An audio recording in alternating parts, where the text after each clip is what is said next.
আরে সর সামনে থেকে, আমাকে যাওয়ার জন্য জায়গা দে। আরে দাদি, সকাল সকাল আবার ব্যাগ নিয়ে কোথায় যাচ্ছেন আপনি? কোথায় যাচ্ছি তোকে কেন বলবো? 5 বছর পর দেখবি, তোকে আমি দেখিয়ে দিবো আমি কি করতে পারি। আরে দাদির আবার হঠাৎ করে কি হয়ে গেল? দাদি এরকম শুরু করে দিল কেন? গিয়ে দেখি তো দাদি কি করতে চাচ্ছে। বাচ্চারা শোনো, তোমরা সবাই ভালো করে পড়ালেখা করবে, আর যদি ভালো করে পড়ালেখা করো তাহলে চাকরি থেকে কেউ আটকাতে পারবে না তোমাদের। আচ্ছা ম্যাডাম, ঠিক আছে।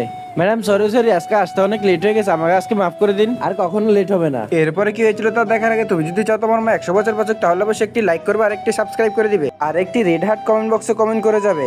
এই উপরবেলা, এই বুড়ি থেকে আমাকে বাঁচো, এটা দিকে আজকেও চলে এসেছে। তাদের কাজটাকে ঠিক হলো নাকি? আপনি যে এত বড় একটা ব্যাগ নিয়ে এসেছেন, স্কুলের তো আলাদা করে ব্যাগ আছে, তাই না? এত বড় ব্যাগ নিয়ে আসার কি দরকার ছিল? ওটা তুমি বুঝবে না, যত বড় চিন্তা তত বড় ব্যাগ। এই বুড়িটা বারে এত বড় ব্যাগ নিয়ে কি বুঝতে যাচ্ছে? পড়ালেখা করার সময়টাকে নষ্ট করা যাবে না, অনেক পড়ালেখা করতে হবে আর অনেক বড় কিছু একটা হয়ে যাবে আমাকে। দেখো, যখন পড়াশোনা করার সময় ছিল তখন পড়াশোনা করে না, আর এখন পড়াশোনা করার জন্য লাফালাফি করতেছে অনেক। আর এখন তো দেখি অনেক মন দিয়ে পড়াশোনা করতেছে। উনি পড়াশোনা করে কি করতে চাচ্ছে? আরে মনে হচ্ছে দাদি এই ক্লাসের ভিতরে আছে, যাই পিছ দিয়ে একটু গিয়ে দেখি কিছু দেখা যায় কিনা। দাদি, আপনি আমার একটা প্রশ্নের উত্তর দেন তো, এত পড়াশোনা করে আপনি কি হতে চাচ্ছেন? এত পড়াশোনা করে লাভ কি আপনার এই বয়সে? দেখি তো মনে হয় এই সিঁড়ি দিয়ে উঠলে সবকিছু দেখতে পারবে।